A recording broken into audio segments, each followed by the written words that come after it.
ہر 5 وقت میں اس تسبیح کو سنایا جاتا ہے، ہر نماز سے پہلے اذان کی شکل میں، ہر نماز سے پہلے اقامت کی شکل میں، کہ بھئی یہ جو کچھ تم کر رہے ہو یہ وہ بڑا ہے، اس کا آرڈر ہے، اس کی وجہ سے۔ تو یہ تو چانسز ہیں کہ آپ جو کہہ رہے ہو اس میں ریاکاری نہ ہو، یہ تو چانسز نہیں ہیں، لیکن یہ چانسز ہیں کہ آپ جو کہہ رہے ہو پریکٹیکلی وہ نہ کر رہے ہو، اس کے چانسز ہیں۔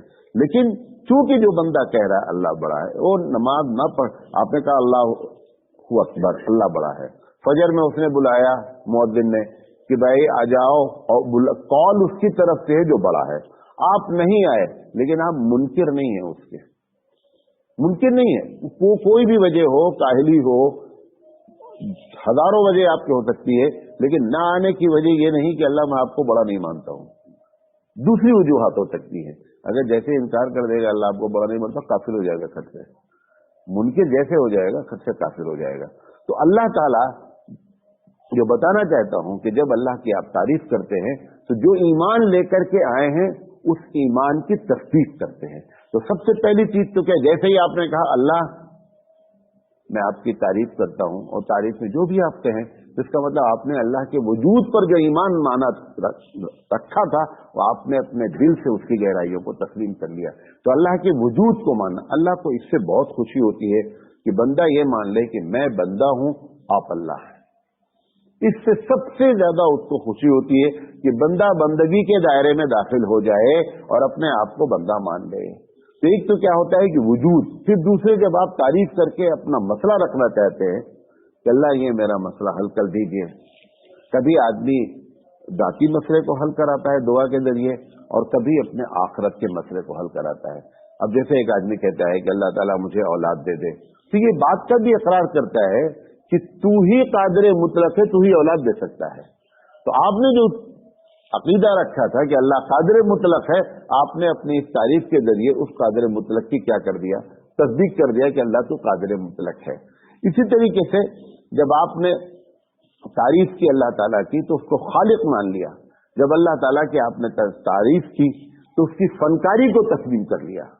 مطلب آپ نے کسی خوبصورت چیز کو دیکھا، منظر کو دیکھا، پھول کو دیکھا، اور آپ نے اس کی خوبصورتی کی تعریف کی۔ اور یہ بھی آپ کو بتا دیں کہ جس کی بھی جو تعریف کی جائے، دیکھا جائے، تو اس تعریف کی بنیادی وجہ بھی کون ہوتی ہے؟ مثال کے طور پر ایک آدمی بہت خوبصورت ہے، آپ بتائیے کہ اس کی خوبصورتی میں اس کا کتنا دخل ہے؟ یعنی وہ خود سے خوبصورت بنا ہے، اس کا اس میں کتنا شیئر ہے؟ 1% بھی نہیں ہے۔ تو جب ایک آدمی کسی چیز کی بھی تعریف کرتا ہے اور اگر اس کے دل میں یہ بات ہو تو حقیقت میں ہر تعریف کے پیچھے رب ذوالجلال کی تعریف ہوتی ہے۔ ایک آدمی گلاب کو دیکھ کر کے خوش ہوتا ہے، بہت اچھی مہک ہے، بڑی اچھی، بہت اچھا ڈیزائن ہے، وہ ڈیزائن بنانے والا گلاب خود ہے؟ کچھ بھی نہیں ہے۔ کوئی کھانے کی ذائقے کی تعریف کرتا ہے، جس مٹیریل سے کھانا بنا ہے اس مٹیریل میں بتائیے کہ بنانے والے کا کیا دخل ہے؟ کچھ بھی نہیں دخل ہے۔ تو جب بندہ کسی کی تعریف بھی کرتا ہے دیکھا جائے اور اس میں حقیقی تعریف ہو تو حقیقت میں رب ہی کی تعریف ہوتی ہے۔ مفتی شفیع علیہ الرحمٰن نے اس بات پر بہت تفصیل سے اس بات کو لکھا ہے کہ جتنی بھی تعریفیں کی جاتی ہیں اگر بندہ صحیح معنی میں اس پر غور کرے تو وہ حقیقت میں رب ذوالجلال کی ہی تعریف کرتا ہے۔ تو اس طریقے سے یہ افضل الدعا جو کہا گیا اس کے پیچھے یہ راز ہے۔ جو دوسری حدیث آ رہی ہے اس پر بات کر لیتے ہیں مختصراً۔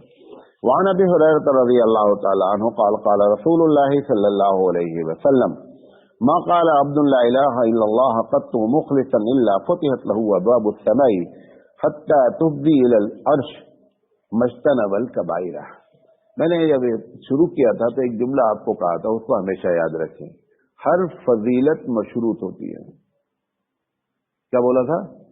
ہر فضیلت کنڈیشنل ہوتی ہے۔ جیسے ہی فضیلت پر مطلق آپ عمل شروع کریں گے خود بھی برباد ہوں گے، برباد کر دیں گے۔